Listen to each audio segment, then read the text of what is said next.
নিরাপদ একটা ক্যাম্পাস নির্মাণ করা, নিরাপদ একটা বাংলাদেশ নির্মাণ করা। সচেতনের জন্য আজকে এই পেট কার্নিভাল ঢাকা বিশ্ববিদ্যালয় কেন্দ্রীয় ছাত্র সংসদ এবং কেআরবির যৌথ উদ্যোগে আজকে আমরা পেট কার্নিভাল আয়োজন করেছি। ঢাকা বিশ্ববিদ্যালয়ের ইতিহাসে এই ধরনের কার্নিভাল আর কখনো হয় না এবং আমার কাছে এত বড় কার্নিভাল আমি আর কখনো দেখিনি। তো আমরা চেষ্টা করেছি সবাইকে সাথে নিয়ে এই কার্নিভালটা আয়োজন করার জন্য। এক্ষেত্রে আমাদের অনেকে সহযোগিতা করেছেন। শিক্ষার্থীদের আজকে স্বতঃস্ফূর্ত উৎসব দেখতে পাচ্ছি।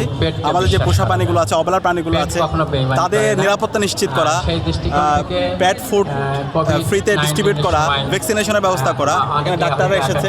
তো আমরা আমাদের এই প্রাণীদের নিরাপত্তা নিশ্চিত করা সেটা আমাদের অন্যতম একটা দায়িত্ব। তো এর মাধ্যমে আমরা এই মেসেজটা দিতে চাই, আমরা নিরাপত্তা সবার জন্য একটা সেফ ক্যাম্পাস। আমরা যে অবলা প্রাণীগুলো আছে তাদের জন্য যেমন নিরাপত্তা এনশিওর করব, আমাদের এখানে যত শিক্ষার্থীরা আছে তাদের জন্য নিরাপত্তা এনশিওর করা, নিরাপদ একটা ক্যাম্পাস নির্মাণ করা, নিরাপদ একটা বাংলাদেশ নির্মাণ করা। তো আজকে সব মিলে যে স্বতঃস্ফূর্ত রেসপন্স, সেই রেসপন্সের জন্য আমরা শিক্ষার্থীদেরকে ধন্যবাদ জানাচ্ছি। শিক্ষার্থীরা তাদের পোষা প্রাণীগুলো নিয়ে এসেছে।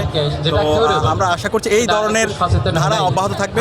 শিক্ষার্থী বান্ধব তাদের যে প্রত্যাশা, তাদের যে আকাঙ্ক্ষা, সে আলোকে আমরা আমাদের ছাত্রছাত্রীদের বিনির্মাণ করবো এবং ক্যাম্পাসে আমরা চমৎকার এই বার্তাগুলো আমরা দিতে থাকবো। যারা এই ধরনের কাজ করে, তারা অপরাধ করে, তো এই প্রাণীকে হত্যা করা, এই হত্যার সাথে যারা জড়িত আছে, দেশের যে আইন আছে সেই আইন অনুযায়ী তাদের বিচার ব্যবস্থা করতে হবে। এর পাশাপাশি আমাদের একটা সচেতনতা সবচেয়ে গুরুত্বপূর্ণ।